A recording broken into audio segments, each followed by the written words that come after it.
Change is made through experience, and the gentlemen rowing are making a change. They're experiencing. The people up here have made some major changes in what they've been doing and where they've been experiencing things, expanding the boundaries and everything. And instead of going through introductions each one, we're going to allow them all to start going through. We realize, as Rick has already mentioned, the incredible, wonderful sunshine out there, which some people are looking at, and we're trying to move things along as we've been going. So without any furtherness, we're going to start with Sherry and Paul to come up on their very first idea, and then we'll work our way through and try and figure out the questions and that a little later on in the end. So in that case, I'm not sure whether you're going Sherry and Paul, Sherry, Paul, or how you wish to do that. Traditional 20th century approaches to teaching and learning are no longer adequate. A new approach to learning and curriculum is needed. Students are bombarded daily with visual and audio media on their computers, iPods, and smartphones, constantly vying for their attention. How can educators be expected to compete with that? And how can students use this new digital language to better understand the world around them?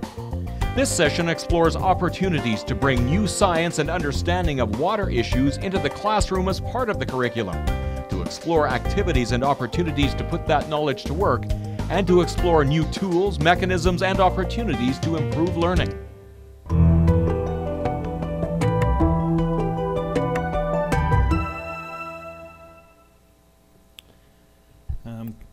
Good afternoon. Thank you for being here at the very end of this conference, which as an educator I find as being one of the most engaging parts, and it's hopefully the message gets out to the science group and the industry group, because this is the group that makes it happen on the street. So I'm Paul Bonert. I'm a public educator and have been for 20 years. And I don't say unfortunately, I say can't believe it's been that long. And I realized over the last 20 years that people are creatures of habit. We talk about technology even. You think that's breaking the habit, but how many times do we check our phone in a day? And if there's something that we're expecting is not there, we're disappointed. How many times do we check our email a day? If it's not there, we get disappointed. So what we're going to talk about, Sherry and I, are the special places and where special places came from. This is an educational tool that we use, not necessarily in the classroom, but we use this in the community. The Southern Alberta Community of Environmental Educators is a group that was formed 5 years ago. As you can see by the graphic there, we've taken on some of the belief and some of the feeling that our First Nations group has. We talk about creatures of habit that go a circle. Our seasons are in a circle. As a teacher, we know in September we start school, and in June we finish school, and again we start in September. That cycle is found almost endless in our society. However, do we actually take that cycle upwards or forward? And we believe that with the projects that we've started, that we are.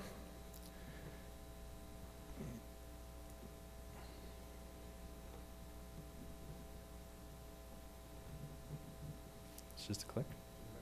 Yeah, it's not doing anything. So we started SACE back in October of 2005, and since that point we have done over 112 activities. And for the math teachers out there or the scientists, if you do that division, that's a significant number of projects in just about 6 years. And over those 6 years, we have had a budget of $12,000, not per year, total. So over the last 3 days, watching online myself and also being in the room, we talk about engagement and the need for passion. We're not only creatures of habit, we're creatures of passion. And unless we're impassioned, no matter how much money we have, our message isn't going to be felt.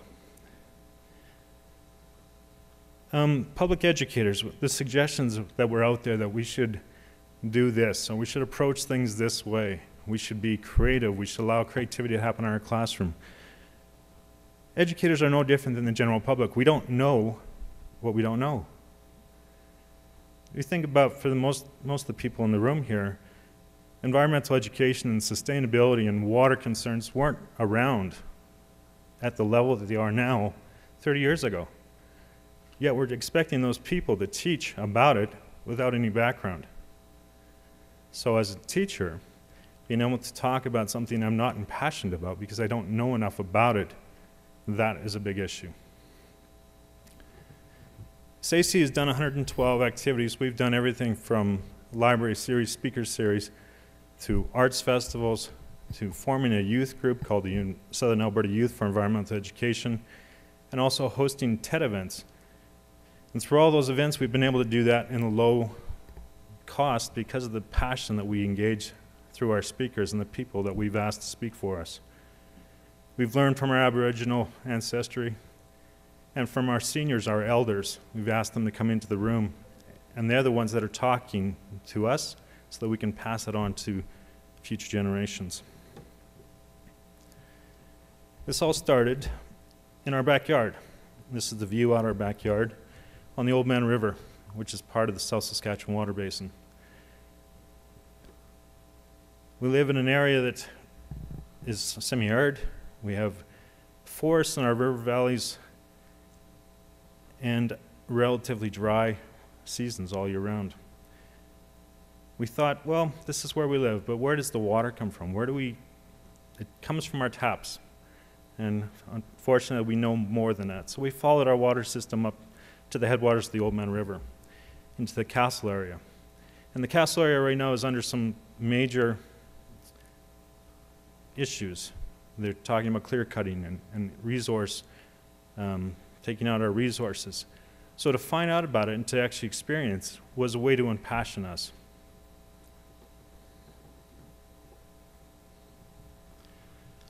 So what did we do? We followed ourselves up to the headwaters. This is the Castle area.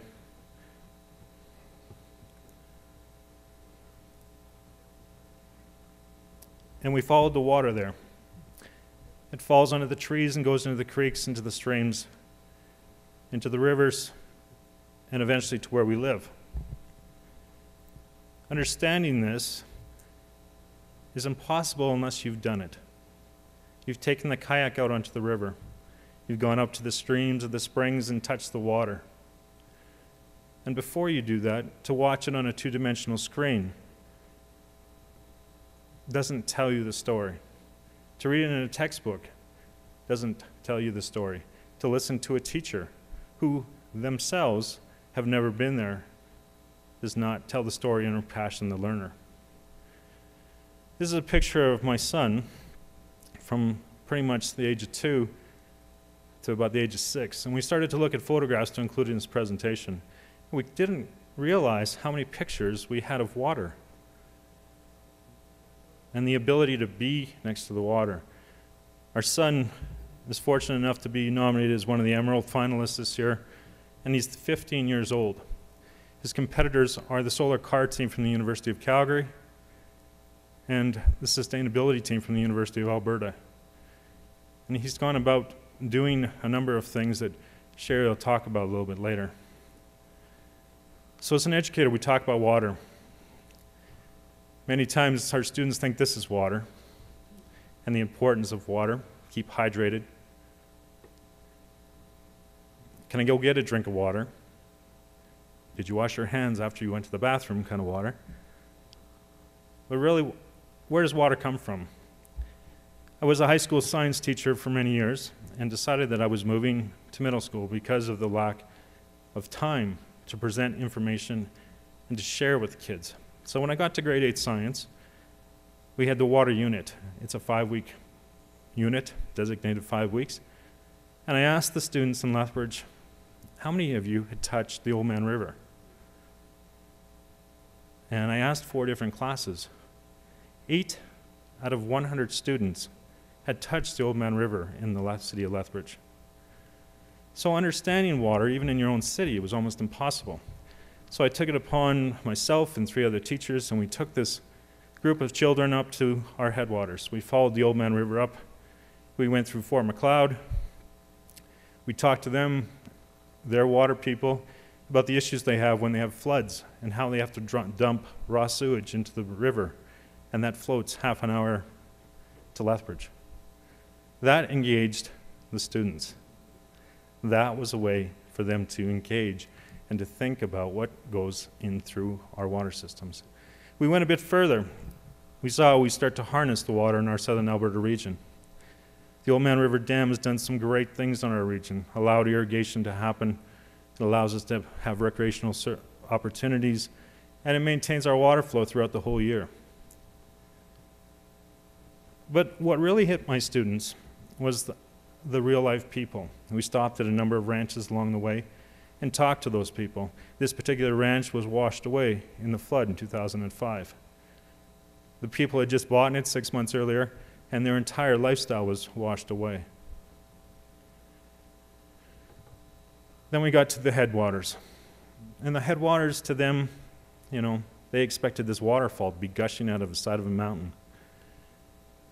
And we arrived at this.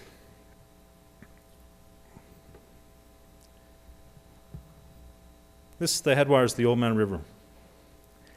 It's in a semi-arid area coming down from the eastern slopes of the Rocky Mountains.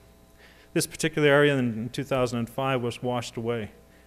The agricultural community had allowed their cattle to graze along the river and eroded their vegetation along their creek, so that when the flood came through, it completely washed out their watershed.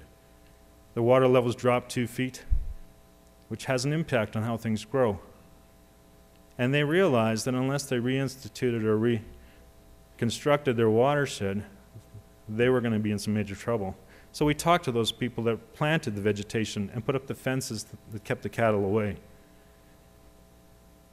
That touched the students, but still they weren't 100% engaged. The most engaging piece was to take them right to where the springs were.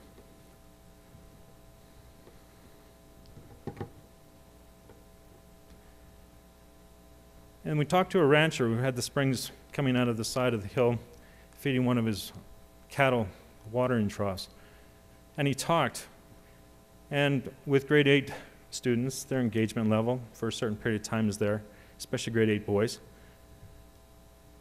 But he talked for almost half an hour in complete silence. He had those kids on the tip of his finger with his first question: "Do you want to drink this?" It was December 18th, minus 15 degrees, snow on the ground, and there was the water flowing from the pipe. Not one student put their hand up. Then he said, "Why?" He said, "Well, the cows drink that." And the students themselves didn't realize until the rancher himself took out a cup, drank the water, said, "This is pure spring water. My cows drink better water than you do." And as they watched the rancher drink the water, they were engaged. We had 100 students line up to drink the water. The first student, people watched and thought he would gag. He reacted, and people were like, "What was that?" And he said, "I didn't think it would be that warm." It was minus 18 outside on December 15th. That engaged those students. We did 5 weeks of material in one day. And they not only did better on examinations, which in my classroom isn't that important, but they know it, they live it, and now they're active, engaged people in their water systems.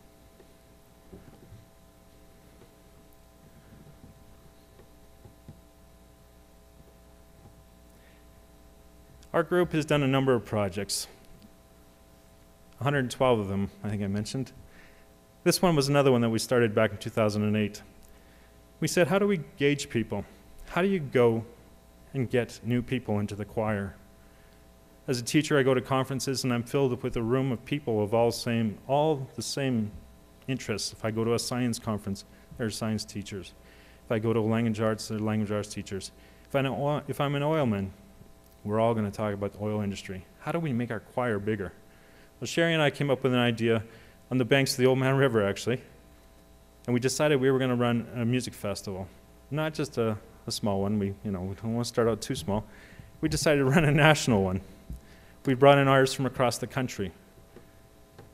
We brought in artists from every corner of our country. From the Yukon territories, from the East Coast, from the West Coast. And we mixed them with kids and seniors and local artists We had 180 performers perform 8 concerts over 5 days. We engaged a community that was not necessarily engaged in the environment. But with the music and the ideas that we had, the discussions that happened when the intermissions happened, when the future ideas were coming up, we came up with other projects. Since then, we've done something every year that deals with the arts. The arts really like our message, that engagement, that impassioned. 2 more examples on the screen. We brought in Callum Graham, who is one of the forerunners, or one of the best guitarists in the country right now. He's a 19-year-old boy, young man, who came in and did a concert to bring awareness to the Castle Crown for us. We've had dancing classes and performances to help engage a different audience out there. Now I'm going to turn the mic over to Sherry, and she's going to explain the current, or just past one. So, welcome and hello to the people who I continue to share the conference with, and also to the people online. Thank you, Paul, for giving the past. It's really the base and what we grow out of with our current project. And I'd like to thank Daryl Jans and also Rob Pisco for providing a lot of the great pictures that we have up in our slide presentation. Through the conference, I've heard building connections and relationships with ourselves, with each other, with the nature, with the past, and into the future. With our past, the Nature and Mind Festival that Paula talked about, we had a storybook created by a local team. And just yesterday, we got to share along a copy of this to 3-year-old Olivia, as well as 10-year-old Adam, who is very excited to take it back to his classroom. And you could see the engagement in their eyes. And for us to be able to continue to have that ripple out effect from the Nature and Mind Festival. With also, this book will be going back to the Alexandria Library. So Yasmin will be offered to take this story back. So it's very exciting how our story is going across the ocean. Stories aren't so much written or created, but released, and have been there all along. Karsten shared that in his presentation with his family that traveled in their canoe down the bow here all the way out to, mostly by water, to the Atlantic Ocean.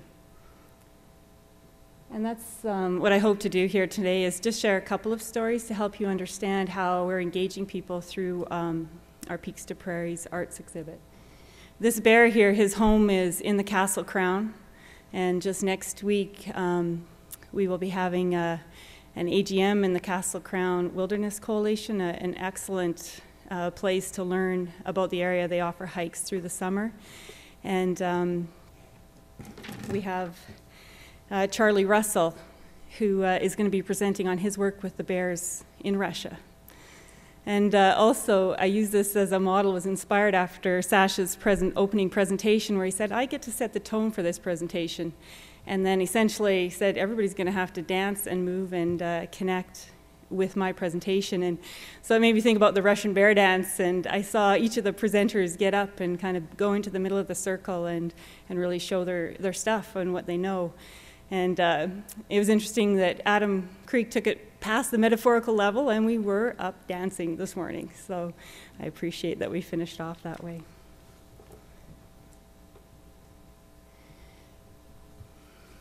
With our stories, we're also highly connected to the Robert Bateman Get to Know program, funded and developed through the Canadian Wildlife Federation.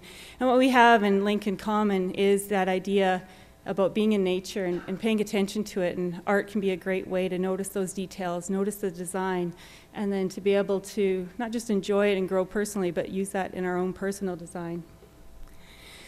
This photo here is from a Robert Bateman Get to Know contest winner, Colin, who we got to know a few years ago.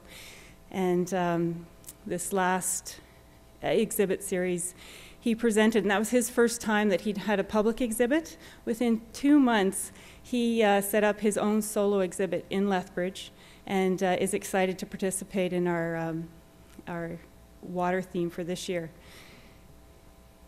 And he's now also a member of the University of Lethbridge, and he's inviting their team in. Also with this picture, if you can see the ravens, one raven you can see clearly, and the other one is, we heard what Narcisse said before, it's not so important what we see, but also what is not seen. With connecting the emotions and the intellect, the brain is a common theme that's come up in the conference. And talking with Peter from the Irrigation Society, he brought up that too, that his daughter right now is studying neuroscience and the arts. This is from Valerie Goodrider. And when she was asked to speak, she said, I ask you to see your own story, find your own story in my painting. With the generations, we connect the generations, and this photo was taken by a young man, 80 years old, who didn't know what story this would lead to. But for those of you who aren't in the Old Man River watershed, which I know because of technology you could be from anywhere in the world, if you could imagine. Huge winds, over 100 kilometers an hour, big winds. It's dry, it's very dry. It hasn't rained for a while. There's a spark, a very small spark, but it hits the grass and it spreads. The wind spread it, the smoke is already starting to curl up into the air. Not long, people traveling to their Grey Cup parties will notice the smoke billowing into the air, and they're already starting to question what's happening. Some young youth may even decide, I don't want to go to that. I want to go find out what's happening at the where the smoke is. And so what we found is this picture. It's the Chinook forecasting the wind to come during the Grey Cup game, where in southern Alberta we did have a big wind and a big fire, and people were tweeting during the game about this, about our fire, where people were being evacuated. So it's interesting where things may come that will engage us and unite us, making that choir bigger. And again, uniting the greater group. This quilt here was created, a member of the Lethbridge Naturalist Society, who's a member of the Quilting Society, took 4 people out, some who had not been to the Castle Crown, and they hiked the Carbondale, and this is the panoramic view. This lady, Connie, who created the quilt, she came to our circles, she shared her story, and afterwards she submitted her quilt to the National Quilting Association, and it was accepted. So now our story of our watershed has gone national into their exhibit currently, and then will be featured in the journal. Connie also followed up and came to a recent Castle Crown meeting where we were learning about, from the top scientists, from cows and fish, from the CPAWs, the story of what does it mean to care for our watershed, and looking at the logging, the pros and the cons, and how we can have the best of both. So I guess it's a powerful message on how we can create and connect the emotion with the art, as well as the science. Here it shows the generations. The top quilt on the right is from my granny, and she's going to be turning 90 this year. And she was is an artist of pottery, and also really had true to her heart the watershed of the peaks to the foothills to the prairies. And the picture on the left is a picture from our oldest son, where it's the first of 3 where it shows the headwaters. There's another one of the foothills, the middle of the story.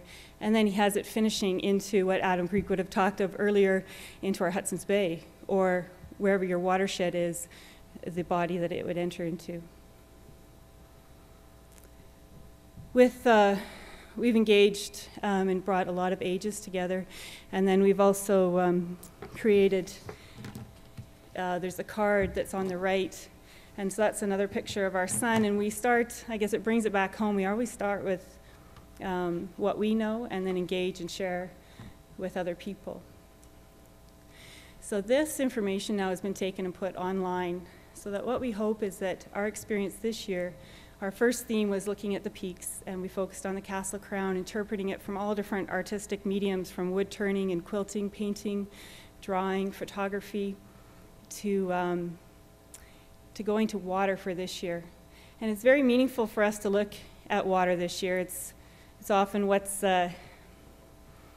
not seen, and this picture here comes from Van Cousteau, who again is 90, but he's walking every year around a lake. And one day he happens to see the ice all pushed up, and he takes this picture, and what we see in there is there's our peaks, there's our foothills, there's our prairies, and there's a water opening, channeling through. And what I noticed at this conference in talking to people is if you see in the top left corner, there's an opening to place, and it's in the shape of a heart. So that's what we encourage people, is right in your own home, in your own backyard, that's where you go most often, is where you'll produce your greatest connection. So with this, we invite you this year to explore water, to interpret it, whether that be a portrait of yourself, because you're over 90% water, or connecting then with others to have an exhibit. And it can be as simple as having it in your own home. One of our most meaningful experiences is our nature table, where you could have a theme of water and collect from yourself, your family, or your neighbors. And so if you go online to the website, www.sayee.ca, that will allow you access to see the exhibits and the stories, the pictures on the peaks. And that can give you an example of what you could do in your own home, in your own school. It can be an idea for teachers to use in your church or any other community organization you have. So it leads us, leading from the present into the future. Next year, the water will connect us into the prairies, and our theme will be prairies. And as well, we have a couple of other engaging projects that are going, and one has to do with the Canyon Nature Club. And the young man down there on the ground, they've got the water level out, and they're measuring getting the lines of elevation on the line before they do a food forest. But again, it's that grade 8 time period that comes up, whether it was spoken by Steve or by Paul, you think, oh, what's going to happen in grade 8? And from when he was 6 years old through, he gardened, he was in the coulees, he inspired his neighbors, and they had a club. And now he's going on in different ways as a peer, but he's also coming back now and mentoring his younger sister, who is 6 years old, in her nature club. And so that's another project that we have, is being able to offer that mentorship experience online. So look for that coming up January 2013. And Paul will finish it off for us and speak about the last engaging project. When we started to put the numbers together, I gave you some math at the start of how many events we've done, how many dollars we've spent, and then we put together how many people we've engaged. Well, there's no measurement for that, really. But we know that we've connected with more than 25,000 people, face to face. The online world's a great world. The engagement world is face to face. Get those people around the small table. Get them in a larger room. See their eyes. See their passion. Listen to their passion. We've gone beyond our community. We no longer go to science conferences. We go to world conferences. We've used the idea of TED. Many of us are familiar with TED Talks. This is an event that is free. It costs no money to acquire the TED name. You just have to have passion. We've held 3 of these. We've held 2, TEDx Banff back in 2010, TEDx Lethbridge, which was done just this past March, and TEDx Youth Lethbridge, which we held this November. The speakers come in with passion. They talk to 200 people. But the breaks and the discussions that happen beside those, listening to people for only 15 minutes, has ignited passion. We're in talks with the University of Lethbridge right now to help host one with them here in the spring, following spring. But we've gone outside that environmental circle. We have economics people, we have politicians, we have realtors, we have 6-year-old children in the same room with 90-year-old grandparents. And we're all learning together from each other to see the passion. This quote I often finish with in my presentations. It has to do with change. When it comes to the future, there are three kinds of people. Those who let it happen,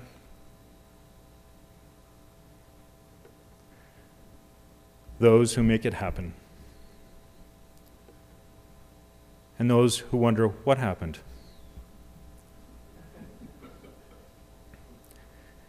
And all of us at all different times will be these three people.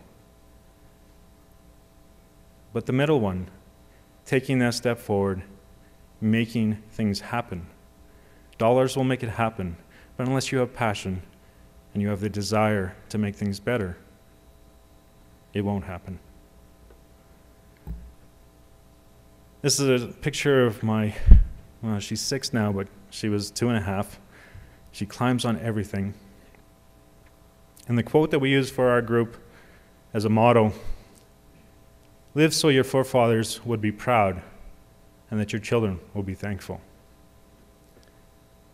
We invite you to visit us online or face-to-face whenever you can. Thank you.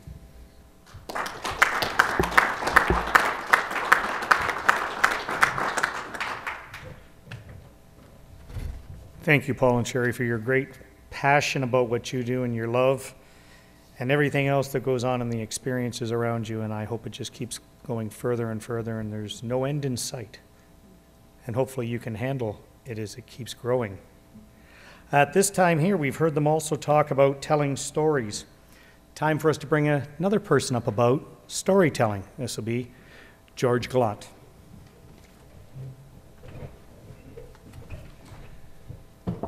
Thanks, Randy. I'm going to start off with just a short little history lesson. Is this thing working?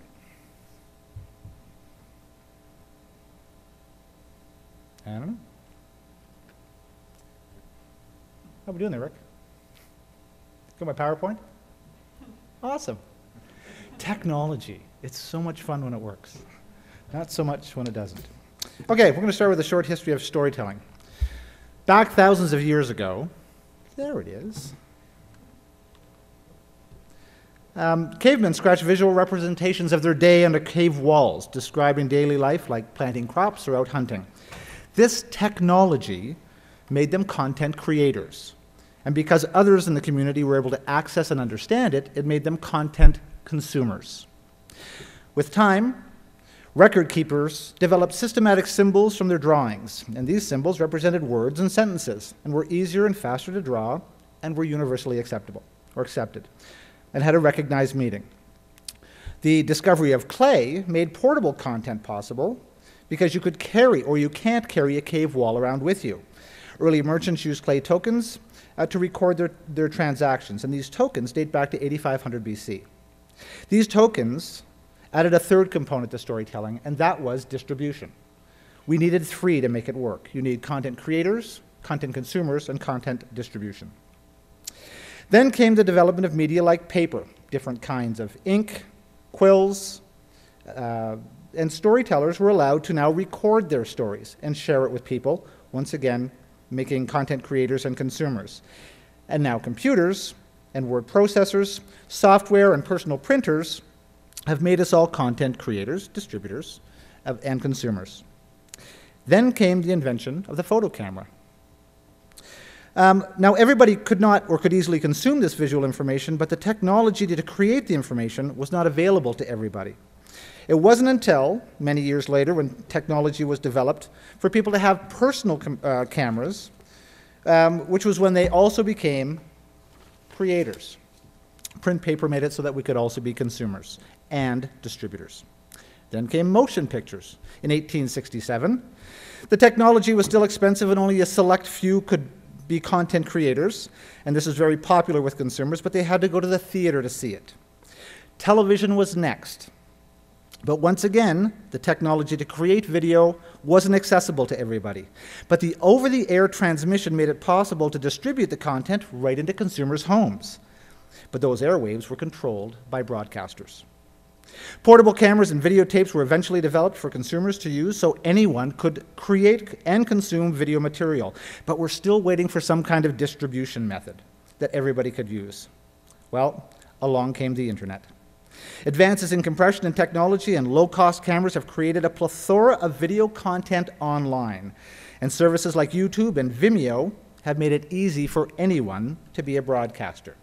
If we look at the stats that YouTube has posted, 1 hour of video is uploaded to YouTube every second.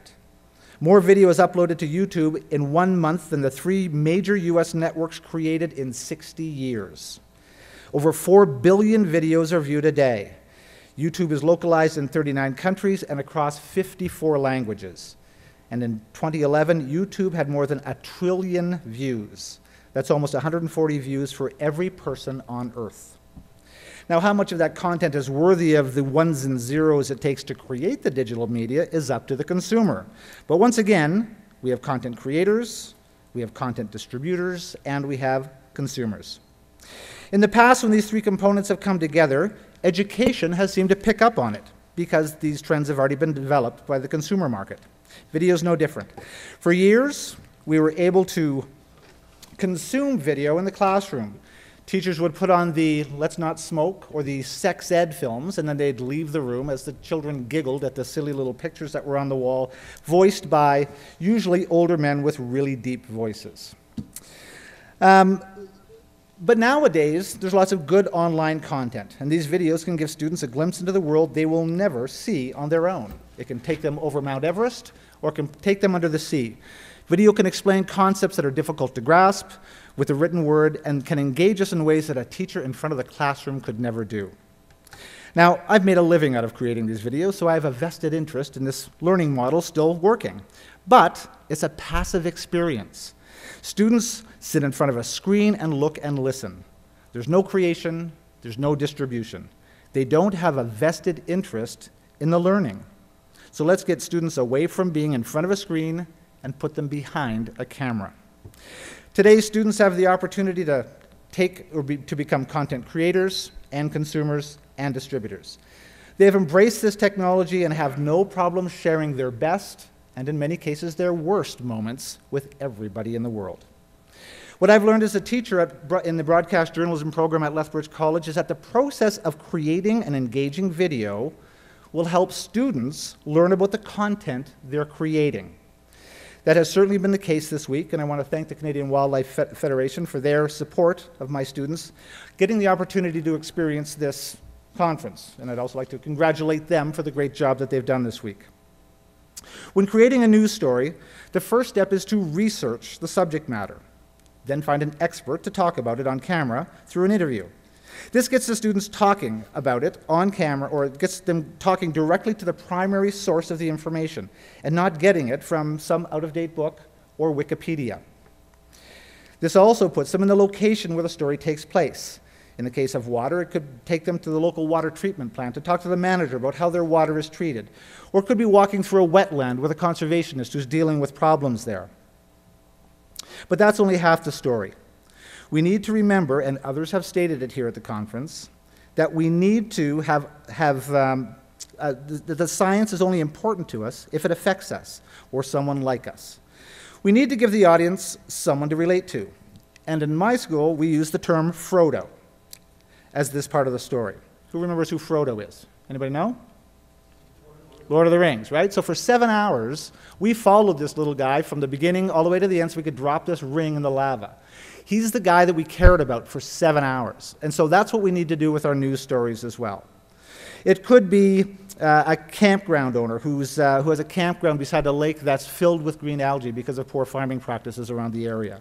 Or it could be it was the band chief up in Lake Chip, whose way of life has changed because of the water that's coming down from the oil sands, destroying their way of life because the wildlife can no longer survive in the waters around their communities. This was all part of a series that we had done a few years ago called Water Under Fire. It was hosted by Bob McDonald. Rick Mrazek in the back there was one of the co-producers along with Jim Byrne. When we did this series, we talked to a lot of scientists, but we really learned that the science community has to do a better job of learning how to communicate its message. Students don't want to see a lot of scientists standing there talking. What they want to see is themselves, because that's what we relate to. So, here's the process. Research the subject, find an expert to visit with them, find a Frodo and visit with them, listen to interviews, write a script, and edit the story. It's not that complicated, and my students and news reporters do it every day. Students love to shoot video or work with editing software. Some like to write stories, some like to be in front of the cameras. I recommend that you put them in teams and give them clear instructions on how to create the content. Give them a template, just like I've described, and don't worry about the technology. They know how to do most of this stuff already. The biggest impediment we've found to the technology tends to be the teacher's fear of it. We've worked with teachers at the Canadian Wildlife Federation's Summer Institute to bring teachers from across the country together. Wade talked about this a little earlier. And we spend the first day of the Institute teaching them the techniques for shooting an interview, and then send them out to investigate the region and talk to the researchers working in the area. At the end of the week, we bring them back into the classroom to teach them editing and writing techniques so they can create a short 4-minute video on their experiences. Here's one of the first institutes we did back in 2009. Kejikujik National Park, or Keji as the locals call it, is the only inland maritime national park in Canada. It features abundant lakes and rivers, ideal for canoeing. Much to the chagrin of their supervisor, Several rare and special animal species can be found here. The Blandings turtle is just one of several endangered species which call Keji home. Dr. Stephen Mockford, a conservation biologist at Acadia University, is studying the population genetics of these rare reptiles. Part of the research involves the challenges facing the Blandings turtle. Some of the threats we know. There's some reduction in habitat, as a consequence of cottage development. Some of the threats we don't know. So for instance, we don't necessarily know that this wasn't always a small population. But we have to err on the side of caution. José Lefebvre is a graduate student doing his master's on the conservation of the Blandings turtle. Part of his research involves using nesting enclosures to protect the eggs from predators. Now, these teachers have said the process of creating the video makes it easier to learn the concepts because you review the material over and over again. And how many assignments do you give to students where they get to do that much review? And because they're working with cameras and editing technology, they don't even realize they're doing it. Now, here's a couple of low-price, low-cost options for schools to use. Budgets are always an issue for teachers in schools. So this is a little Kodak Play Sport. Takes still photos as well. I added a little light to it just to make it so that the video looks a little better. Total price tag around $200. Though that video that was shot with a unit just like this. Add a tripod, it gives them a more professional look, and the students look, and their videos look more professional. Here's a short clip of my son. You guys, we shoot who we know, and we have my son who's, he was recording a head shave for a cancer fundraiser he was doing. And I said, I would be the first contributor if he took the camera and interviewed people who were affected by this awful condition. And I thought it was important he understand that what he was raising the money for. He agreed, and here's a portion of one of the interviews that he did with his mother, my wife. Ultimately, how has cancer affected your life? Well, I lost my biggest fan.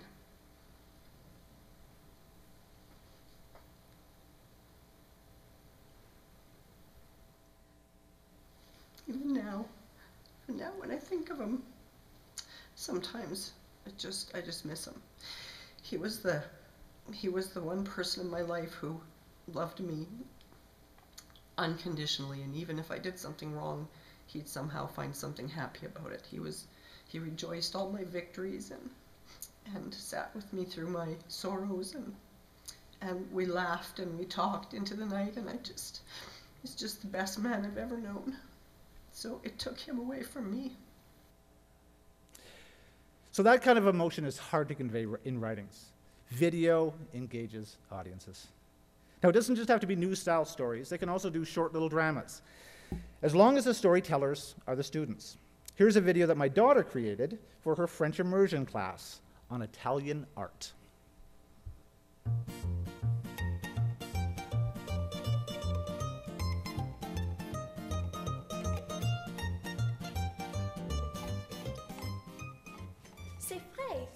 yeux toujours regardent à toi.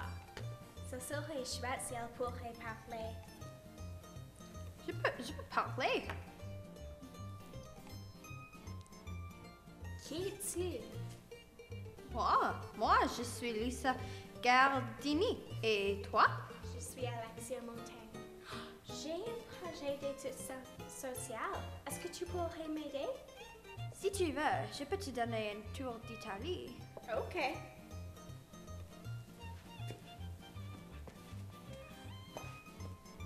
Et tes valeurs sont... Mes valeurs, c'est comme tous les autres citoyens. Elles sont... L'Église catholique et le Jésus-Christ. C'est comme le pape nous a dit qu'on doit souffrir sur terre. Et si on souffre beaucoup, on va avoir une plus belle place dans le paradis. Et par les familles? Les familles, oui, mais pas si grand que l'Église. Et est-ce que tu as des autres croyances? Comme quoi? L'art social? Oui, l'art, c'était un peu plate en premier, mais ça a développé comme très bon.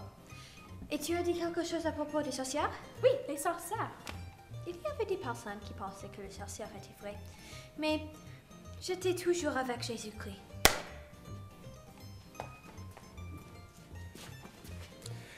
Now, I had to help her out with the effects in the video, but the two girls came up with the idea, the script, they researched it and they wrote it, did the translation, had to listen to the material over and over again while editing. They learned the material and had fun learning the material. Remember not to get all caught up in the technology. My wife and I took a trip to Rome last year, and while we were there, we did a day of Italian cooking with Chef Fabio. Now, it was a great day, but I didn't want to take, or didn't want to carry around my big camera, so to record it, I thought I would shoot it on my iPhone. So take a look at this.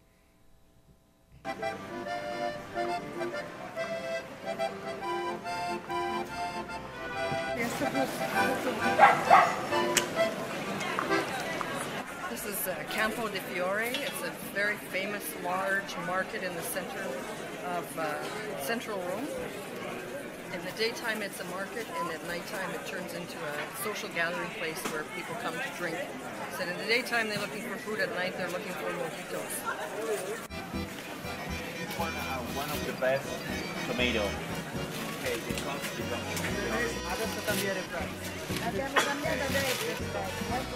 I go to buy strawberries because we're marinating strawberries with canned sugar and balsamic vinegar.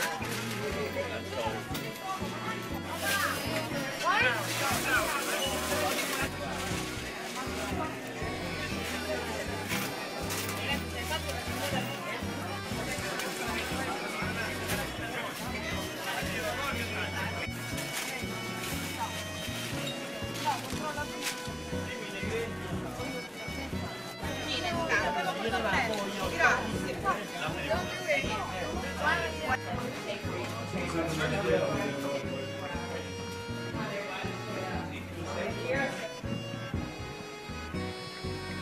After we finished shopping at the market, we passed through some amazing sights on the cobblestone streets on our way to Fabio's restaurant called That's Amore, and from there we proceeded to his apartment where we began cooking.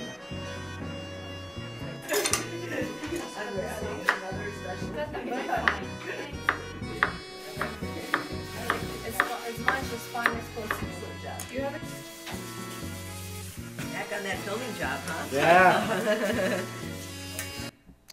So that video was shot, edited, had music and narration added, and mixed, titles added and uploaded to YouTube, all from the phone. Everything was done in this little technology. There's iMovie and an app called VariCorder that works similar to editing software like Microsoft Movie Maker. The iPad has similar technology, so you don't need an expensive camera and a big editing suite to integrate this into your curriculum.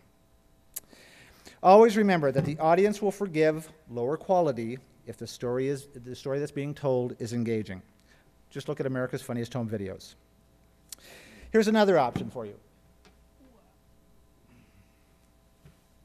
So it's a DSLR. It's a regular camera, but it's been kind of outfitted with some extra equipment.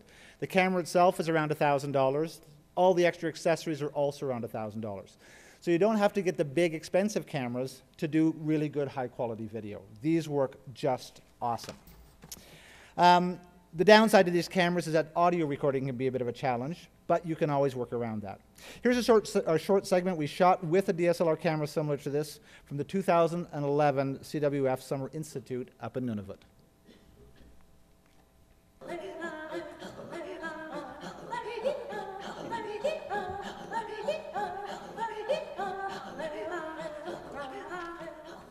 Nattarasu tamane nattu pillua omayullu tagayogum ila omayuttaugasulu pattu tamane taimangalima qaumayan nattarasuna lima pattu naqissamu tanna qisinga kisussaleerayolluni oalunni niuwe tissolluni kinotaaudissolluni lunni Hangalima, ukiulima, nattakasugun na patigu. Hangatuinalle, omayokasugun na katainuluta. Taunani, kalunani, kisani, kangaku, ukiu ilanganni, omayokasugun mata, taimeto hangitigu, hangatuinalle, nattakasugun na patigu, tamani. Tamanna, nattigille, namupalleasugun ngitakka. Namutunna inga abammata nattikilleumi bakkalu wattunilo nattili takaluumi wattunilo teemelo tunna nalimanga inga nuti inga ayummata namutunna naqisuttuti.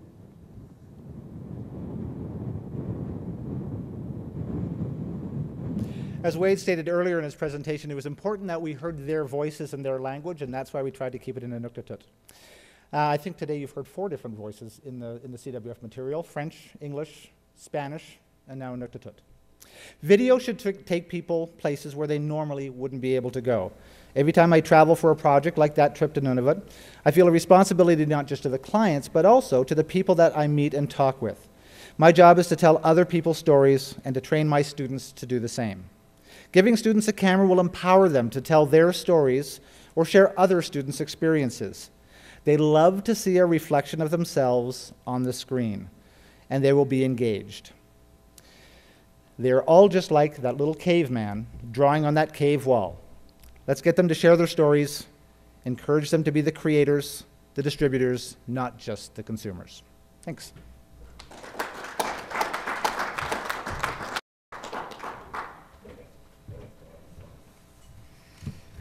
Thanks, George, for your incredible history lesson there. Being a historian myself as well, I've thoroughly enjoyed it, and it's interesting to see it. But I do love the problem of technology. And if you notice, George was completely flustered. Not. He's not afraid of it. Technology is great. Youth aren't afraid of technology. That's why they're not afraid to make mistakes, as George was showing us. They do want to tell their story, George. I love it. They want it in their voice, and they want everybody to know it right away, and they don't worry about quality. So thanks for bringing that forth. Our third speaker up right now will be Fergus. And Fergus, I understand you're talking on the next most incredible piece, social media. Hi, everyone. Get my notes set. So my talk is called a small talk on social media, and I promise it will be a small talk. I'm not an academic. I'm a technology person. My company provided some of the resources for this conference here, and so when I was invited to speak to educators at the conference here, hoping to bring that perspective from the other side and maybe how we can use social media in particular. So, where is my clicker? It's here. Yeah, so that's me. I spent 15 years as a professional web developer. That's about half my life. Let's move on. Critical issues. This is what keeps us up at night, right? This is what we're here to solve problems for at the conference. How to get students to use Facebook in school. I think I got that right. Rick, is that what we're talking about? I was later corrected. I think it's a bit more like this. How to get teachers to catch up to the students, right? So I'll try to explore that a little bit. Here's the premise. It's about small talk. Social media is small talk. It's about, there are benefits to it if we do it the right way. It's about just getting going. It's about giving up a little bit of control. and it's about letting people share your message for you. So, a bit of a personal anecdote, which I'll tell you quickly, and then we'll get into how I think we can bring that premise back around. The topic of engaging youth. I have a tricky time with that because I'm not sure where I fit in. I don't know if I can still call myself youth. I'm 29. It's not the same as the way kids interact with technology these days. Things have changed a little bit. But I did go through high school in a social media world. And so I went to high school in a really small town in Saskatchewan. There were about 40 people in my graduating class in a town of about 1,900. And there were lots of surrounding towns. And in the neighboring towns, and we were the biggest of those towns, but within an hour, you could just about double your circle of friends if you knew the kids your age in all the other towns. And so that's not insignificant, keeping in touch with people in those other places. But in the dark ages, mid-90s, before the internet, it was kind of a difficult process. Lots of driving back and forth. And maybe you'd see people at sporting events or in the summer at jobs or when you're younger at a summer camp, but a lot of time where there's radio silence, right? But in about 1996, a group of, I think, 4 gentlemen from Israel developed this program called ICQ, which is a very early social network or messaging platform. And a couple of years after that, it trickled down to rural Saskatchewan. And one day someone showed me this neat thing where you got a little number that looked a bit like a phone number, because that's all anyone knew how to compare it to. And we started sharing on pen and paper these little numbers you could put into the computer, and your friend's name would pop up and you could talk to them. And sound a little bit familiar? It's a bit like Facebook today, right? But just about overnight, everyone started adding each other to these lists and coming online after school. And before you know it, the parents could use the phone again because everyone would just come home, hit the dial up and dial in. And just through idle chatter, spending hundreds of thousands of lines typed back and forth between all these friends, we started going to all of each other's grads and stuff and becoming better friends. And so that's back to my premise that social media really is a lot of small talk. And I think that the more things change, the more maybe they stay the same. The other item on that slide is a very early precursor to things like MySpace called GeoCities, which is where I learned to develop my very first website in about the mid-90s. And yeah, again, the more things change, the more they stay the same. It's just small talk. It's people tweeting about what they had for lunch today. That's always the criticism of social media. It's just a bunch of people saying, here's what I had for lunch today. And the premise is we all talk about what we had for lunch today. I just think the place has shifted. We just do it a different place now, right? So I don't believe that small talk and conversation is necessarily a lost art among today's youth. I just think they've taken it to a different place. And there's Conan O'Brien, Tonight Show host, former, tweeting what he had for lunch today. That's a picture off the Twitter feed. And the only point of that is that it is actually kind of a relationship builder. On all these massive sites like Facebook and Twitter, they'd be empty if it wasn't for the idle chatter of young people. All of that content, the millions of videos on YouTube, George gave the numbers, all of that was created by people with some idle time. And not to diminish the transformative qualities, and news stories can break and information can come out of closed regimes through social media and that sort of thing. So not to diminish that, but often when we're talking about engaging youth, we're talking about it in this context of small talk. And I just want to, before we go on, say there are nuances between all these different networks. I don't know on this screen if we can read that, but Twitter, I am eating a donut. Facebook, I like donuts. YouTube, here's a video of me eating a donut, etc. I think about that in terms of the small talk metaphor. We make small talk in our daily lives all the time. We're standing in line next to somebody at a restaurant or at the bank, or we're at a sporting event together, or we're in a car.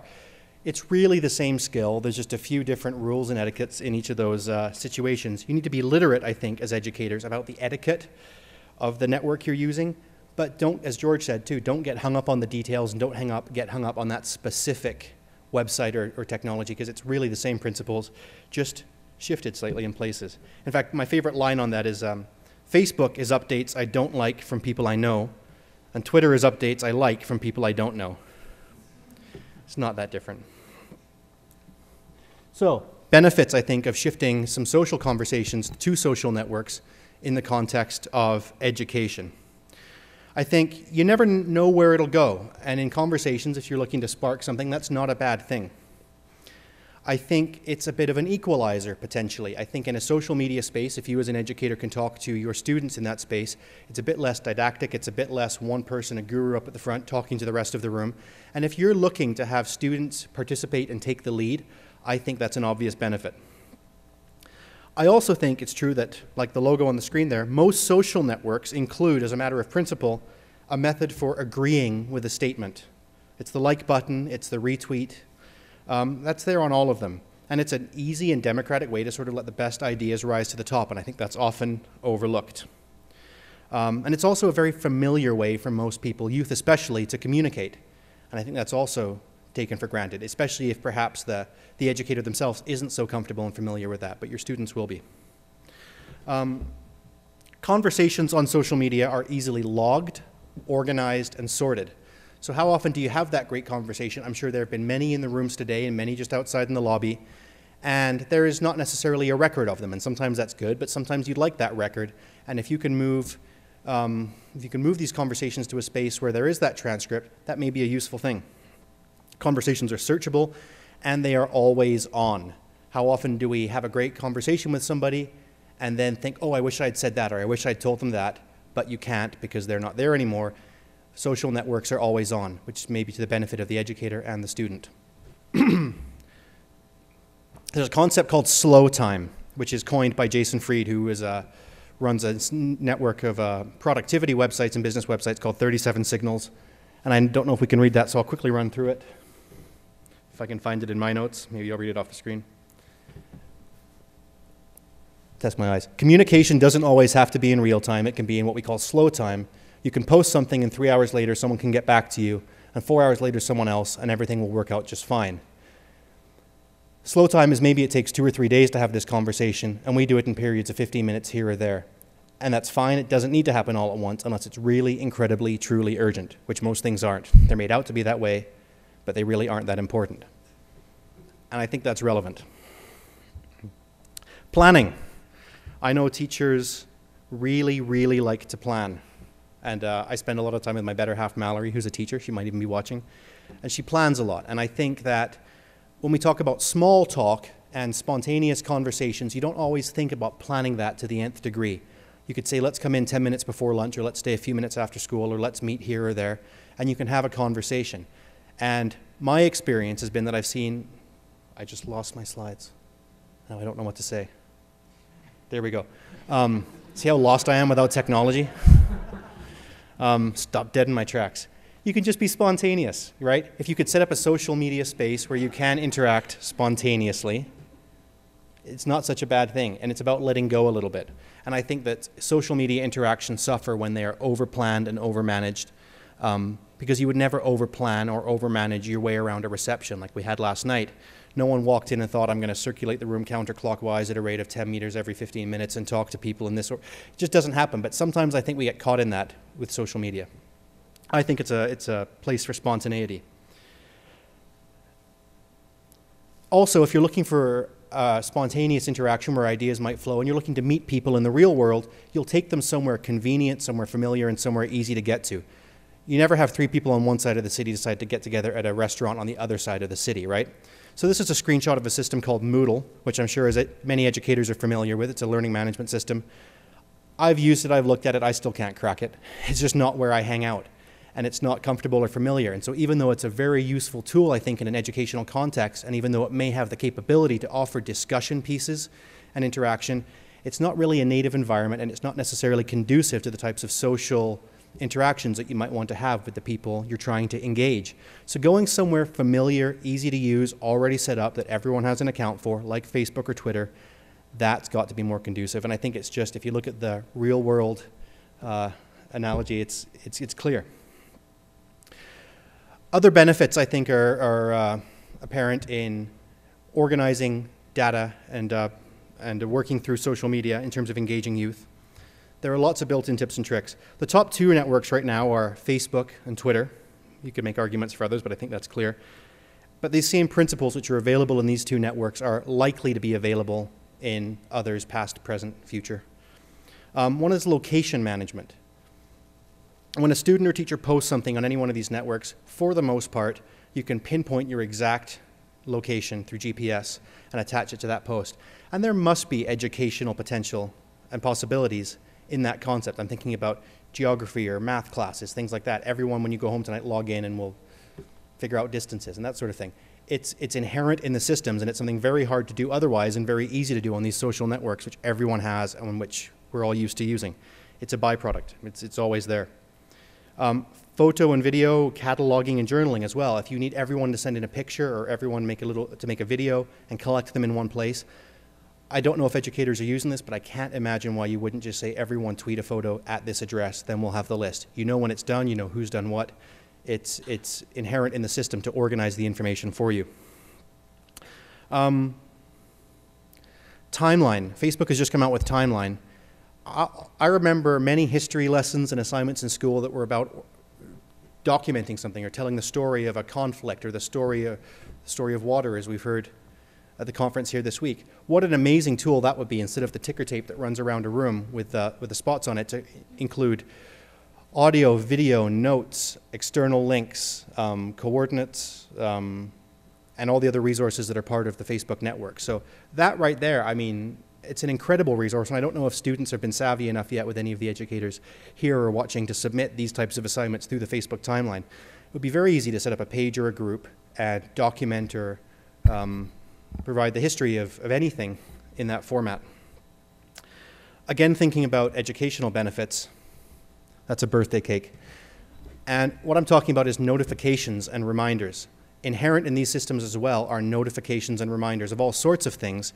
And if you want proof that that works for young people, check out somebody's Facebook wall on their birthday, because they will have hundreds and hundreds of birthday greetings from everyone they know.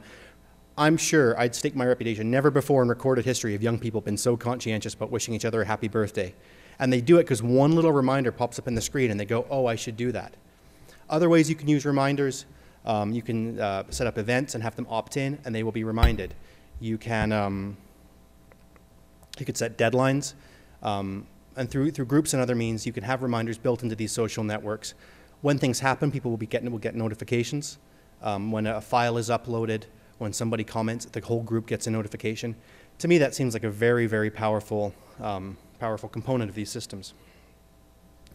And just to include Twitter, because I was leaving Twitter out there for a minute, it's a fantastic list manager. Everyone submit one of these. Let's get our top 5 ideas for this. In terms of crowdsourcing, in terms of organizing a small group or a large group of millions, it's a fantastic resource with a hashtag or with an @this address. I can imagine to set up an account for one class and then just use that as a repository for people's notes and submissions. Be a fantastic organizing tool. I'm going to go on a tangent here a little bit. The question's also always raised, is email going out of vogue? And Rick, you touched on this earlier. Or do people still use email and supplement that with their behavior on social networks? I think the demise of email is greatly exaggerated, but I think there's, again, some nuance there. Personally, I still get a lot of resumes at my company from young people. They do all include email addresses, and I've never had a request to text somebody a thumbs up or thumbs down on whether they got the job. But it is true as well that there are lots of short, small signals we get used to sending each other for which email is just no longer the best suited way to communicate. Are you here yet? Where are you? You know, when is this happening? Is this due tomorrow? Is this exam open book? Those communications can be really beneficially moved to a social media space where, if you think about it, first of all, there's very little spam on these networks. Spam is not inherent in all electronic communication. It's just kind of a lousy thing about email. The social networks don't suffer from it as much. Also, reply all is basically automatic. So if someone was to tweet at their teacher, is this exam an open book, and everyone else was following that, everyone would get the question and the answer without having to do anything or think about it. So I'm not necessarily of the mind that email's on its way out, but I think rather than use it as our sole method of communication, a more diverse approach has benefits. Here's a really important principle, I think, when talking about communicating socially online and engaging youth. And there's 2 thoughts in this slide. First of all, online does not always mean social. So I hear a lot about teachers setting up blogs as a way of engaging socially. I'm not always so sure that's the same thing. You know, Walmart.com is online. It's not a social place, right? Blogs, I think, can still be great places to distribute resources and to allow comments. And that's like this room here. We'll have one person at the front talking, and intermittently a microphone will get passed around for comments. I don't think that's as purely a social experience as everyone being equals around a table in something like on a Twitter account or on a Facebook account or elsewhere, whatever the next iteration of this will be. So cloud meaning internet does not always mean social. And with that, putting yourself as a peer to everyone else in these social environments means sacrificing a little bit of control. I think that's always something we struggle with our business clients, and as well I've seen it in educational contexts. It means letting go a little bit, and maybe that's a good litmus test. If you feel like you're a little nervous about letting go, you might be doing something right. Talking about sharing. In this network here, it's really a really crude picture of peer-to-peer sharing, which is something we'll talk about. It seems to me the ultimate goal would be that you not have to stand on a soapbox shouting yourself hoarse, trying to get the message out to people. It would be nice if the youth you're trying to engage could also share a message amongst themselves. If you can provide ideas and concepts that merit sharing and that are easy to share and don't have a lot of friction in doing that, your idea can get out and it's very efficient. And this is a concept that I think many youth are very familiar with through a program or protocol called BitTorrent. So if you've ever heard of downloading movies and things like that, the way that that works is there's one file on a main server, and the old way of doing things would be that one person would go and have to get this whole big file off the server. Then the next person would get this whole big file off the server. Repeat it 1,000 times or 10,000 times. It's very taxing on the primary resource. It's not resource efficient. In a peer-to-peer environment, everyone can go and get little pieces, and ultimately that file, that big thing on the server, only has to be moved off the server once in its whole. Everyone else will have all the bits and pieces, and through a swarm effect and through software, everyone makes little photocopies and facsimiles of the pieces they have, and then pretty quickly everyone's organized and assembled a whole. And that's a file sharing situation, but I think it's very analogous to the idea of sharing concepts and sharing bits of lessons and sharing ideas. If you can have people share your resources for you, it's very efficient. So this is the #1 song in the world right now, arguably. It's a big hit. It's a song by Gautier, an Australian artist. And look at the view count there, though. 205,430,000. That's as of this afternoon. And that's still going. This wasn't a song that became popular through MTV or through radio. It was released to absolutely no fanfare. I want to say almost a year ago. I have to check, but many, many months ago. And then something happened. It sat there and sat there and sat there. And here's the timeline of the sharing for that same video. Nothing, nothing, nothing. You see the B and the A there. That's when it was first added to Facebook. And this video, which was released, which was of little note, then became shared. Everyone else shared it. That guy didn't send 250 million emails out to all his friends and say, watch my video. Couldn't possibly, right? That snowball effect, that peer-to-peer effect, is how this has become now. He's on Saturday Night Live, and he's traveling the world and on tours. He's punched his ticket thanks to people sharing his work for him. So 250, that's a small fraction of that. Did you say 4 trillion, George? 4 trillion video views a year on YouTube? So engaging youth. I was trying to find a picture of a generation gap. Truthfully, those guys are probably about the same age. And I thought I would end also with a slide about change. I heard this one time, and maybe someone else here has already heard this, but I thought it was brilliant. It was an explanation of the approach to change through the different generations. And a gentleman by the name of Dr. Mike Davies, I heard give this at a talk once, so I'm stealing it. He was talking about the greatest generation, the World War II generation, my grandparents, and their approach to change. And generally speaking, he said it was very, very cautious, and it could be described as ready, ready, ready, aim, fire. And I think about my grandparents, they worked the same jobs their whole life. They lived in the same house. They didn't travel tons. And I think that was possibly fairly common. And then he described my parents' generation, the baby boomer generation, as a little more receptive to change. And he described that as ready, aim, fire, ready, aim, fire, ready, aim, fire. Changing careers, moving countries, that sort of thing. And then he described what I guess we'll call Generation Y as fire, fire, fire, fire, aim, ready. And I liked that, because it's true. It's just learning by doing. It's going out there. It's not being afraid to break stuff. We had a bit of that setting up for this conference. We just had at it, and eventually we figured it out. And so in terms of engaging youth, I think for educators, the trick is just go and do it and get started, and don't overplan and don't overthink. That's what the people you're trying to engage are doing, and I think that that would be recognized in just giving things a go. And also being a little more open with documents, with files, making things easy for people to share for you. It's really a case of what's the worst that could happen, and quite often the rewards will outstrip the risks. We learned a bit about that with this conference, in fact. We thought we were asking a very modest commitment from people to register. It was just register online. If you're an educator, there's no cost. Submit your email and we'll send you a thing and you can log in and watch all of these talks. A little while later, we realized, well, what do we really want? We really want people to get this, to watch this, to share this, and to participate. And so we thought, well, let's just try putting the video on the front page of the site so anyone can get to it more easily. And that's how people are watching me now. I don't know who's at home watching me who wanted to check it out when it was posted on Facebook, but some people wouldn't have bothered registering. Now I can wave at the people who just logged onto Facebook to take a look because it was easy. And so I think that just doing stuff is something we experimented with at this conference to success. And so, yeah, I think bringing it back around to, uh-oh, I did it again. There we go. It's about small talk. I think a social media space is a small talk space and a conversational space, and I think that's absolutely inherent to the major social media networks right now, and I think it's important. I think there are participatory and organizational benefits to moving some interactions to that space. I think it's about just jumping in and having a go.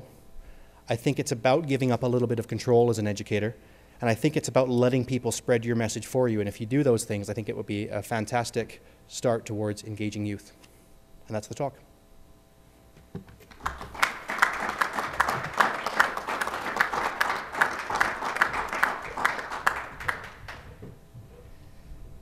Small talk.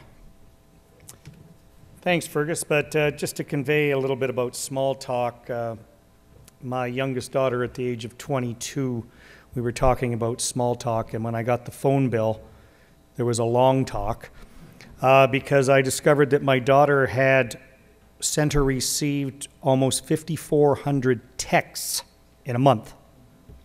Working that out, that is approximately one text every 7 minutes of the day. What was she doing in school? I then turned to her and I said, dear, is there not an easier way we could do this? Oh, yeah, no problem, Dad. I'll use Facebook. There is no bill for that, thank God. But I discovered that most of her messages are under 3 words long. It's usually okay, the little smileys, and I said, and for that I'm paying on text? Okay, and I said, well, dear, why don't you go to Twitter? Oh, Dad, I can't go there. I said, why? Well, you're only allowed 140 characters. But I just got my message on the phone saying that's been changed now. And you can apply for it. So small talk is becoming big talk now everywhere, and the generations are not afraid to play with it. And that includes some of us who are not considered youth anymore, and by standards, Fergus, youth is under 35 in some places, so you still qualify. All right, now, incredible amount of knowledge, incredible amount of information. We're going to open this for questions if anybody has any for anyone on the panel. And please feel free, Rick, to run that around for me. And as I walk this over to my colleague, so Adam, this is my risk-taking. Now you know where the real brains behind the stuff that I do lies. And part of it's sitting at that table. And on this end of the table, one that's going back to Lethbridge actually to teach my course for me that I'm supposed to be at this week. And on my way, also to tell you, your bag lunches are out there. Penny went to the trouble of making you little bags of lunch to take with you for your trips wherever you're going to be heading at the end of the day. You didn't? Now I'm disappointed. Thanks to all of you for a really, really great, stimulating panel. I was at the start of this, I was feeling the effects of 3.5, 4 days.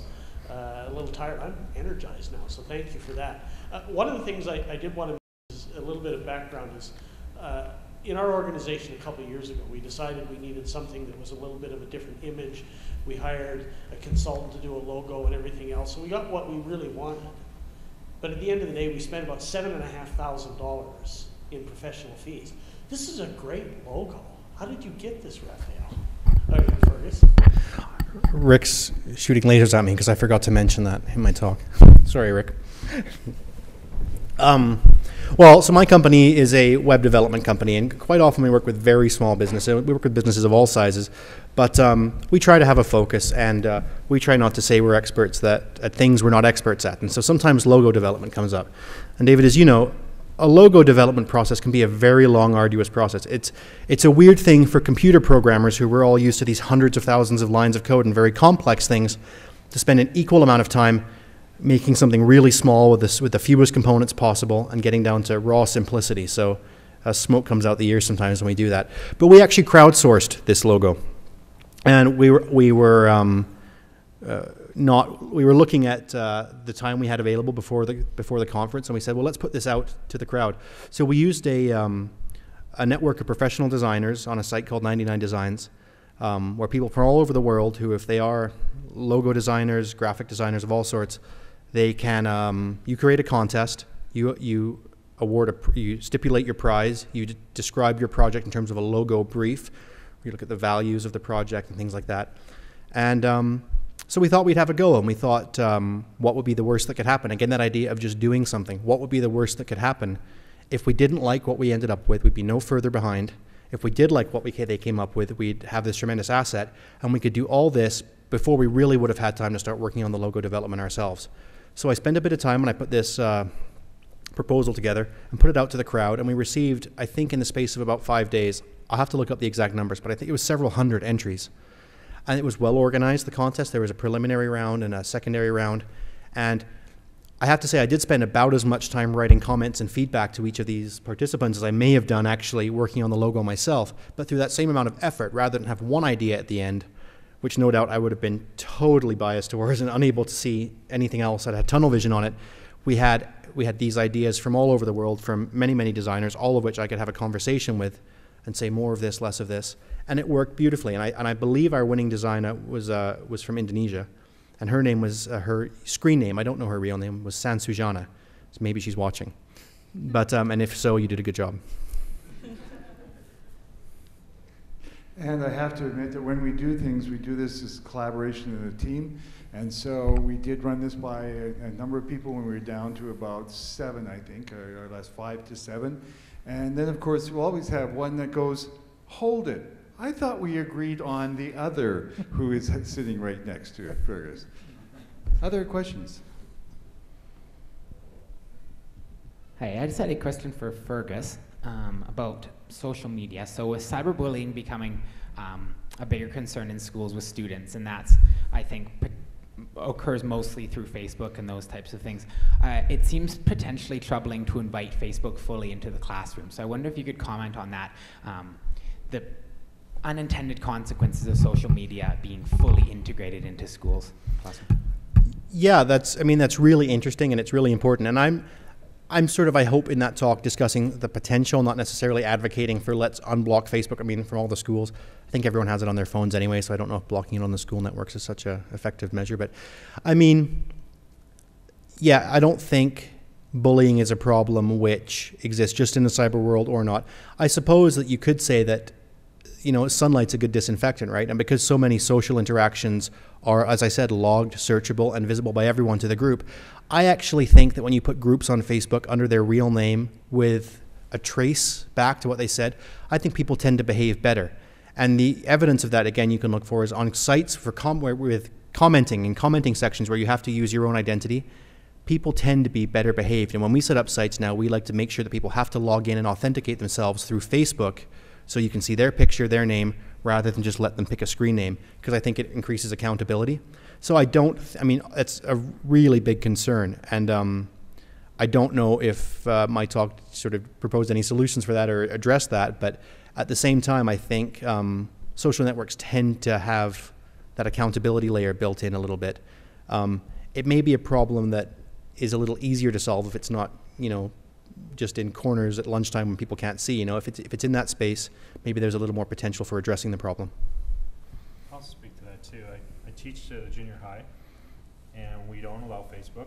We didn't allow YouTube until a few months ago. But because the internet is so accessible, kids aren't using our machines anyways. They're going and using their own devices. So for us to restrict the potential of Facebook because of that factor, it's happening with their own devices off of our networks anyways.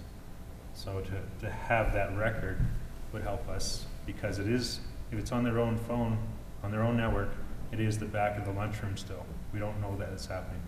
So I'm full support of bringing the social media stuff into the schools. Hi. Thanks for your talk as a start. I must admit that Facebook has totally changed our lives in the past few years. I mean, now we socialize, we read the news, we share the ideas. And the most interesting part is that our Egyptian revolution, I don't know if most of you have known that, started from Facebook. It all started with an event, okay, we are going to start this protest or just a stand, and that is where things started to go on until we reached our Egyptian revolution. So that's why I must admit that Facebook has totally changed our lives nowadays. Yeah. I had to sort of comment on that and include that in the talk because it does run counter to the idea that only small talk happens on those networks. So that's obviously an incredible other aspect of the social media, and let's just hope that doesn't, I mean, we're not caught in political turmoil all the time on social network. Hopefully there's downtime as well. I wonder if maybe we could do a reverse on the question following up, coming back to Yasmin, and just ask then at this point in time, what has been either the backlash or the acceptance of the public and the powers that be in Egypt with the social media because of that?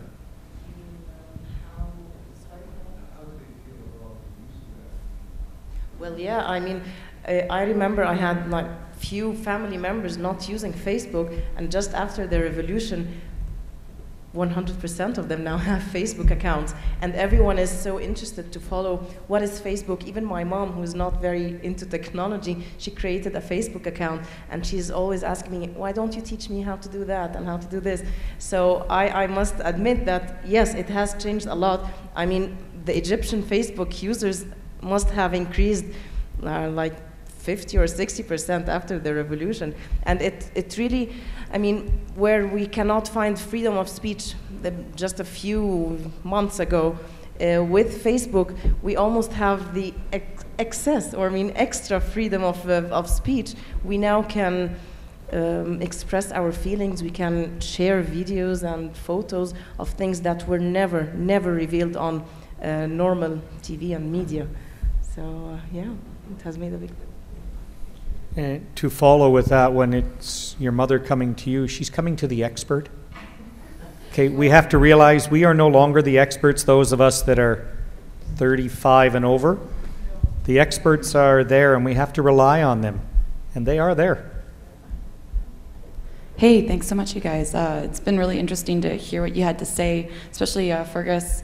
I don't know if you were here earlier on and listened to a couple of things that I've been doing with my company, but one of the things I hesitate when I listen to all the social media, and because it's been a powerful tool for my company, Jockware, because one of the things we launched this year was Are You the Next Jock Boy, Jock Girl campaign, and it was reaching to Canadian youth ages 13 to 18, where they could upload a video and tell their story of why they think they should be the next Jock Girl, Jock Boy. And it was fascinating to get the feeds, and when we actually put it into the host of the last week of voting, and this was with a company where pretty much myself, we've got a board of athletes, a very small management team, and we just started, had 17,000 users within 24 hours vote. One of the girls out of little Moosomin, Saskatchewan, who won, had over 5,700 votes. There's not even 5,700 people in Moosomin. I've been there. So yeah, there you go. You know where it is. So. But the neat thing is I've been sitting in, and I'm from Ottawa, and I spend a majority of my time in Toronto, Montreal, because that's where most of the investments come from. And you are a youth, by the way, at the age of 29, 35 and under. Woohoo, cool. We're still there. That's good. Is actually the fear and going into all these Facebook and Twitter campaigns, and I've met some of the VPs that run that, is what happens when Facebook is no longer there? What happens when Facebook becomes a charge? And we've got Google+, we've got all these platforms right now, Tumblr being a huge thing that youth are using, which I believe in the next 12 months, Tumblr's gonna be even larger than what Twitter is. And that neat thing with Facebook is, if we're sitting up here and you guys are all educated panels and we're all in this room and people that are watching online, is there not a way within the social means, if we're already realizing that youth are really educating the educators right now, or they're no longer really caring because they're bored. And yourself, you're in technology. I hate to go on about this, but you probably didn't, you know, you're not challenged enough. If you went into a computer science tech program right now, you would laugh at it. You'd be better off sitting at home, which is what I've learned from one of my board of athletes who at the age of 10 was making $17,000 a month at the age of 10 off of Google because he learned how to crack code and work with games. So his parents were like, well, here's a computer, go to your room, have fun. So you've got these unbelievable minds out there that are like that. And you know, is there a way to maybe create a platform that is the reverse, where it's actually, instead of using Facebook as a platform, why are we not creating a platform that is done by the youth, that educators can all be a part of, so that we know it's going to continue to run? That's not being done. I'm just throwing it out there, and I might put a patent on that, but there you go. What do you guys think about something like that? We're using all these resources that are there. Why can we not be creating as a global community an actual resource that youth can always do, and we're not actually relying on another company? It's a pretty big question. No, but a couple of the things you said, I mean, I totally agree with. To be honest, and when Rick asked me to give this talk, at first I was a little reluctant, because as a computer science person, I suppose, although you also said it's often better off teaching yourself. I'm self-taught. I've never learned computer science anywhere. So it's a self-taught thing because the technology does move so quickly. So I agree with that. There's also a lot of tension sometimes between people who look at and who examine this at this fairly deep, substantial level, at the level of learning computer code and computer programs. And there's sometimes a bit of a resentment actually towards these guys who run around, these social butterflies who are on every platform and giving you 5 business cards with 30 logos. You're supposed to follow them on every site. So yeah, we get a little bit of fatigue from that sometimes, and I think there should be something more substantial. There's a Canadian company, I think, called Raspberry Pi, who've just released a $35 computer that's fully programmable. It's the size of a pack of gum, basically. And so that's their big campaign, is to make programming something accessible again to the individual and to kids, and it's almost a disposable unit, right? It's costs less than a steak in this hotel, probably. So there are movements in that direction, but I also totally agree. I mean, I think that's why at the talk I tried to focus a little more on the level of principle. These are the principles, these are inherent to all these networks, rather than let's get really good at Facebook, because I mean, it could go the way of MySpace, which there's tumbleweeds rolling through right now. So yeah, I think all good points, but I don't know the answer to how to take it to the next level. I have a question for your topic, but I think I would open it up to anybody else in the audience to ask. Is we are asked to consider 7 generations into the future for every decision that we make, and something else I was coming across and reflecting on was to also consider, which is right in front of us, the children, and those people who are directly caring for the children with the environment that we create. And so I'm wondering, with that idea about being present and in the home, there's some school philosophies, Waldorf, or in certain homes they choose not to, during the elementary school years anyhow, have media there. And I'm wondering how, I don't have the answer, I'm wondering how that looks like for the environment where the mother's being present with a baby and wanting other people to be there to create the culture or the environment or the slow time in the garden.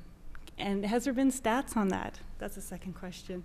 Are people who are on social media, do they also garden or spend time in nature? Can those two go together? And I don't know those answers.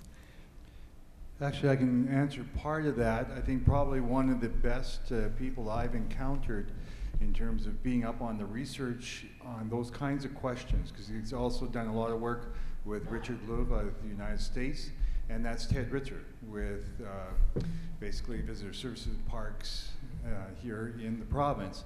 And I would simply go on the government site, and I can pass on Ted's email to you. He is probably one of the most articulate in some of those components. And I do know that there has been a large push and effort within those sectors, because basically, and the terminology keeps changing, but tourism parks basically is the core element of that branch. I think it's not, David, still. But that group has really been struggling with how do you get people back out into the parks, get them back into the experiential components, back into nature, but utilizing the technologies. And I think where it's going, because Trevor Dirksen out of Calgary has done a lot of work in that direction as well, is that that's where the creation of apps and things like that, to where basically now they're trying to turn these tools back into the movement to the face-to-face, back into the nature component, but in extended communities. So taking the best of the technology part. But I think one of the things that we have to get our heads around, because we being at the University of Lethbridge, one of the partners in the research that was done in this province, bringing in video conferencing when wide bandwidth was extended throughout the province. And in the classrooms I sat in for 3 years, we were working with the Canadian Space Agency and their programs, is that at the start of the 3-year period, there was a strong advocacy within the school system, no, don't let the kids set up the equipment. Okay? No, that's the teacher. Again, this control ethic. Well, I'll pick one site, Orient. Anybody know where Orient is? Few, it's way out there, all right? Those kind of communities, we were working with 5 schools where one social studies teacher, grade 9 social studies. And you know those communities are very small. So this way you had a social studies specialist working with those 5. At the beginning, it was exactly like that. Within 3 weeks, the kids took over. The students were dressed better, behaved better than they did in their other classes, etc. Because now this was a social tool. They happily set everything up because they used it for the 5 minutes before or after that class to communicate with the other students. And so it's, again, the thought of what we think we're using the technology for by comparison to what it's really used for by the youth. So I think your question is a pretty complex one, because it's through time, I think this stuff is changing so fast that we still haven't figured out what role the technology is. I'd throw that one back out. I know George and Fergus are struggling with this. Actually, Paul has been silent on this one, because here's somebody that is in the career and technology studies area. And that's basically what we do within those classes, isn't it, Paul? It is. I think once we work with implants, we'll be able to use the shovel still. The technology, for example, in my science project, Google Maps, the idea of using video cameras and photograph cameras in the field was an engagement tool. Without that, would it have made it better? I'm not sure. It's easier to record, it's easier to share. Technology in the classrooms, we spend a lot of money in our classrooms on technology, and it's sort of like environmental issues. We don't educate the educators on how to use them. So Rick's comment of the kids knowing what to use it for, yeah, the educators are sitting back and watching because we don't know how to turn it on, you know. So it's evolving quickly, and we're not putting any money into our school systems to educate the over 30 people. And just barely. Just to add to Sherry's point about, do people who use technology still garden? I can't speak for everyone, but I know that tech fatigue is a really big issue that I spend a lot of time trying not to get too close to it. In my house, for example, there's not another personal computer, just my laptop, hardly watch TV, and really have to make an effort. I mean, not an effort, it's a thing you want to do. I have a huge amount of envy for people who can just get out of cell phone range and spend a couple weeks of the year by a lake or something like that, or in another setting, because I think that it would be pretty sad just to be glued in front of the monitor all day. And I think a lot of people who do work with technology, especially staring at glowing rectangles as many hours of the day we do, are pretty aware of that. But for me personally, you know, those other hobbies and getting outdoors and things is really important, because otherwise you question your sanity. So I think that that separation is important. Just going back for a few moments on this, since it's getting to that point, Rick, when Fergus, you mentioned the $35 little camera, I quickly looked out. 4 people immediately went, not to their laptop, one did, or to their iPad, they went to their phones, which was perfect, and that's what I was looking at, in case some of you were wondering what I was scanning the room for to see who would go there. Yeah. It's called Raspberry Pi, P-I. Yeah. Second of all, Angela, you're worrying about the network? Don't worry about it. The real youth, not the under 35, the under 15, will find the next free one, and it will spread like wildfire. So we don't have to worry about that one. Last of all, I was a distance educator working in the pilot as a pioneer in 1990, and I learned a long time ago, let the students play. Don't say you can't touch that, you'll break it. Let them play, they're not afraid, they won't break. It's an old adage that generates from the generation before and before. They will work it out perfectly, and if they take ownership, it just grows and flies. And last but not least, Sherry, your comment brings us all the way back to the beginning with Adam. Getting outdoors, experiencing it, and taking the technology with you and making it all grow together. So on that, I'd like to thank my 4 panelists here, Paul, Sherry, George, and Fergus, for some wonderful information and insight into their futures and where we're heading. Thank you.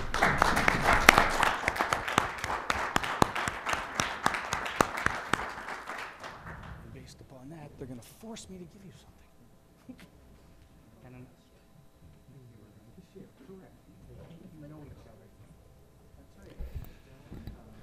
Well, for those online, wanting to let you know, the Water Dragons are doing it again, throwing a little bit of a shift in here. It's a beautiful day, and these people have been so patient. You've been so patient, because I know that you have to get out. My technology. He's one phone ahead of me. I was actually going to swipe that one. We really appreciate all of you that have been with us through the week. This is not the end. This is the beginning of this dialogue, and thank you so much again to the contributions. And today's been fantastic. I mean, starting out with that enthusiasm this morning and that spirit of adventure. And when I'm listening to the technology part, we want to talk about risk-taking. Oh, wow. We're seeing it every day. And to my 2 colleagues in particular, that for those that didn't catch us on that first day, because it's all loaded there for you now, along with all those wonderful little documentary pieces from the Lethbridge College graduates. Wow, George, somebody at your institution is doing an incredible job. And the camera people, etc., it's all been wonderful. But the risks, that hit home the first day that we started here, is when Fergus shows me this thing, which I thought he fabricated, because you're going, come on, I read a lot of Ludlam, and I love those and all that. And he says, the Russians just cracked into and brought down Ustream. Yeah, right. Give me a break. Sounds like a nice little novel, right? Real. That's scary as well. Because that's one of the things I wanted to point out. We're using these like any other tool in the best way that we can, but we cannot take them for granted. They can also be misused. So we want to demonstrate how we can make the best use of these tools. This site is going to continue on. I think David's going to say a little bit about that at the end. We've been trying to figure out how to fund it, like Angela does with different things. And we can guarantee this is the beginning. We do want you to give that deep reflective thought. The site is going to be there. We would like you to go on, use the educator site for the free entry, because again, it's not a control issue. It's to make sure that we can capture the comments, because it's on the inside for the participants. There's a discussion area there. Think about what's happened this week. View what we've put up there. Give us your suggestions. What are the next steps? Where do we go to from here? And in order to do that, we have to do a little summary of where we've been. It's probably about 9 months ago that Rick and I were sitting in his office in Lethbridge and talking about what we hope to have accomplished at this event. And I think we began by by thinking, well, let's do this great big huge thing where we, fill the largest conference hall we can get, to where we actually settled on the idea that what we wanted to have was a very open, free exchange of ideas that was shaped to a large degree by some of the real leading thinkers in this area of water. Water is complex. As we've heard throughout this past 4 days, it's always something that's emotional, it's personal, it's economic, it's political, and whether we have faced shortages or difficulties with water ourselves yet or not, the issue is really predominant around the world, and as populations increase, the way that we deal with it will become more important. And I guess capturing some of the ideas that people have expressed, we've had more than one presenter talk about the need for hope, the need for optimism, the need for enthusiasm, for excitement. And I think that's where we're beginning now, is to take everything that we've heard and learned from each other over the last number of days and starting to capitalize on it in our own career pursuits, in our own responsibilities. Echoing one of the other things that my mother taught me years ago, which I probably didn't know she taught me until I got much older, is that she said to me, she said, you know, if you don't learn something new every day, shame on you. And so I hope that that's what we've been able to do, and I hope going forward we can all take these resources that have been produced, we can share them with our friends and with our colleagues, we can continue the dialogue, and our hope is that 2 years from now, when we do this again, we will have such a body of work and actually stories of success that have led out of the conversations we've had, that we will no longer feel overwhelmed by the challenges, we'll feel invigorated by them. Thank you all for your attendance, for your working with us, and safe travels home. And you don't have to think about water tomorrow, but Monday's fine. Thank you.